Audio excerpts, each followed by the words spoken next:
ये सवाल UP police में काफ़ी बच्चों के नंबर कटवा चुका है। आप ऐसी गलती ना करो, इसलिए वीडियो को लास्ट तक देखना और ट्रिक पसंद आए तो चैनल को ज़रूर सब्सक्राइब करना।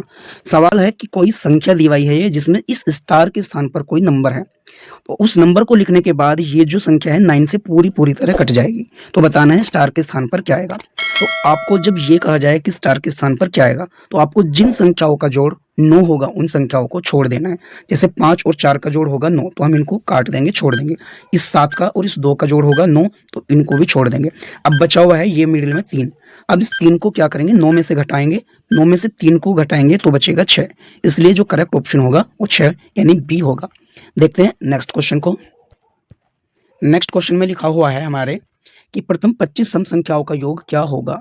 तो ऐसे सवाल को करने के लिए क्या ट्रिक होगी, यदि आपको कुछ संख्याएं दे दी जाएं और कहा जाए कि इतनी सम संख्याओं का योग बताना है, तो आपको फॉर्मूला लगाना है n इंटू एन प्लस 1।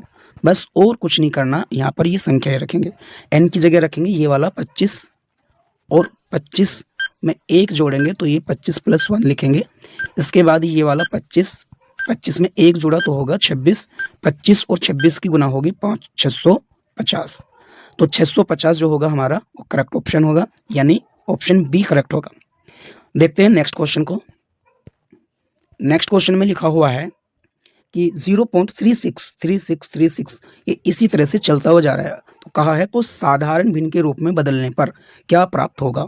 तो आप देख सकते हैं सवाल के अंदर केवल 2 ही संख्या रिपीट हो रही हैं, 0.363636। तो क्या करना है, केवल हम 36 को ही लिखेंगे।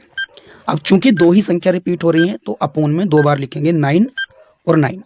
अब इन दोनों को डिवाइड करेंगे जिस संख्या से डिवाइड हो सकती है। तो ये 9 से डिवाइड होगा, 9 4 जा 36 और 9 से यहाँ पर डिवाइड करेंगे 11, 9 जो होते हैं 99। तो 4/11 इसका राइट आंसर होगा, यानी ऑप्शन बी ए करेक्ट होगा। देखते हैं नेक्स्ट क्वेश्चन को। नेक्स्ट क्वेश्चन में लिखा हुआ है भिन्न 2/3, 4/5, 3/8 और 1/2 में से सबसे बड़ी भिन्न कौन सी है। तो आपको इसमें देखना है 2 और 3 में जो 1 का अंतर है, इसी तरह से 4 में और 5 में 1 का अंतर है और इस 1 में और 2 में 1 का अंतर है। तो अगर अंश और हर में अंतर बराबर हो तो जिस भिन्न का अंश बड़ा होगा वो भिन्न सबसे बड़ी मानी जाएगी। तो इस 2/3, 4/5 और 2/1 में ये 4 जो है ये सबसे बड़ा अंश है, इसलिए इन तीनों के अंदर 4/5 सबसे बड़ा भिन्न होगा। अब ये जो 3/8 है, इस 4/5 का इस 3/8 के साथ कंपैरिजन करेंगे। तो हम क्या करेंगे, इस 4 को इस 5 से डिवाइड करना है। तो हम मानकर चलते हैं इसको डिवाइड करेंगे तो 5 का टेबल कितनी बार पड़े कि इस 4 के पास तक पहुंचे। क्योंकि ये 4 5 से कम है तो इसलिए हम 0 लगा करके लगाएंगे पॉइंट और अब चलाएंगे 5 8 40। तो इसमें पहले की डिजिट हुई 8। इसी तरह से इस 8 से अगर हम 3 को डिवाइड करेंगे तो 0 लगा करके पॉइंट लगाएंगे, हो जाएगा 30 और 8 से डिवाइड करेंगे तो होगा 8 या 24। तो पहली जो डिजिट है वो 0.8 बड़ी है 0.3 से, इसलिए 4/5 सबसे बड़ी होगी, यानी ऑप्शन बी ही करेक्ट होगा। देखते हैं नेक्स्ट क्वेश्चन को। नेक्स्ट क्वेश्चन में लिखा हुआ है कि 2 संख्याओं का मैसे 12 है और उनका लैसे 72 है। यदि एक संख्या 24 है तो दूसरी संख्या ज्ञात कीजिए। तो आपको ऐसे सवाल को करने के लिए ट्रिक लगानी है a गुना b बराबर h गुना l। तो h गुना l लिखेंगे। a क्या है, ये हमारा क्या है, पहली संख्या है। तो पहली संख्या लिखी हुई है 24, तो इसलिए a की जगह लिखेंगे हम 24। b हमें ज्ञात करना है क्योंकि दूसरी संख्या ज्ञात करनी है, तो b को ऐसे ही रहने देंगे। इसके बाद ये जो h दिया हुआ है, h का मतलब है HCF, ये दिया हुआ है हमें 12, तो यहाँ पर लिखेंगे 12 और l जो है एलसीएम वो है 72, तो यहाँ पर लिखेंगे 72। इस 24 से डिवाइड करेंगे हम, यहाँ पर लिखेंगे 24 एकम 24 और 24 दिया होंगे 72। अब इस 12 की 3 से गुना करेंगे तो b बराबर क्या होगा, इस 12 3 की गुना करेंगे तो 12 या 36 होंगे, तो इसलिए दूसरी संख्या होगी 36, यानी ऑप्शन ए करेक्ट होगा। देखते हैं नेक्स्ट क्वेश्चन को। नेक्स्ट क्वेश्चन में लिखा हुआ है कि वह छोटी से छोटी संख्या ज्ञात कीजिए जिसे 6, 9 और 15 से भाग देने पर प्रत्येक दशा में 3 शेष बचे। तो आपको सवाल के अंदर एक कीवर्ड ध्यान रखना है, ये लिखा है छोटी से छोटी संख्या। जब भी आपको छोटी से छोटी संख्या ज्ञात करने के लिए कहा जाए तो आपको जो संख्याएं दी हुई हैं उनका निकालना होता है एलसीएम। इसलिए 6 का, 9 का और 15 का जो एलसीएम होगा वो होगा 90। अब सवाल में 3 शेष बचाने के लिए कहा है तो हम इस 90 में 3 ऐड कर देंगे तो संख्या होगी 93, यानी यहाँ पर जो ऑप्शन होगा वो पी करेक्ट होगा। देखते हैं अपने नेक्स्ट क्वेश्चन को।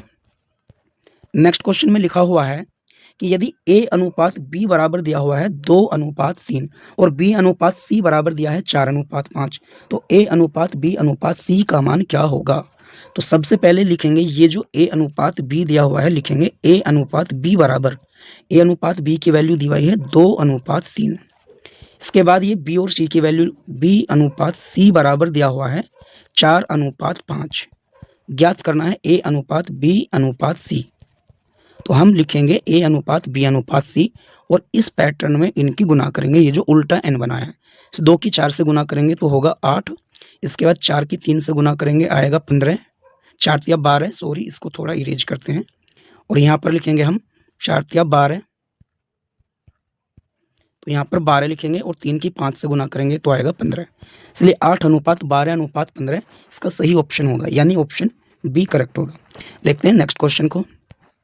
नेक्स्ट क्वेश्चन में लिखा हुआ है यदि sin थीटा बराबर 3/5 है तो tan थीटा का मान क्या होगा? तो आपको मैं एक ट्रायंगल बना करके समझाता हूँ। ये है हमारा एक समकोण त्रिभुज जिसका नाम हम रखते हैं ए बी सी। ये होता है हमारा लंब, ये होता है आधार और ये होता है कर्ण। सवाल के अंदर sin थीटा बराबर दिया है 3/5, तो sin जो होता है वो होता है लंब बटे कर्ण, यानी ये 3 है और ये 5 है। अब हम क्या करेंगे, पाइथागोरस प्रमेय का यूज करके निकालते हैं इसको, तो ये आएगा 4। अब सवाल के अंदर कहा है tan थीटा की वैल्यू निकालनी, तो tan थीटा बराबर होता है लंब बटे आधार। तो लंब की जो वैल्यू है वो है 3 और आधार की वैल्यू है 4, तो 3/4 इसका सही आंसर होगा, यानी ऑप्शन बी करेक्ट होगा। उम्मीद करता हूँ ये ट्रिक्स आपको पसंद आई होंगी। तो ऐसे ही ट्रिक्स पाने के लिए हमारे चैनल को सब्सक्राइब करें।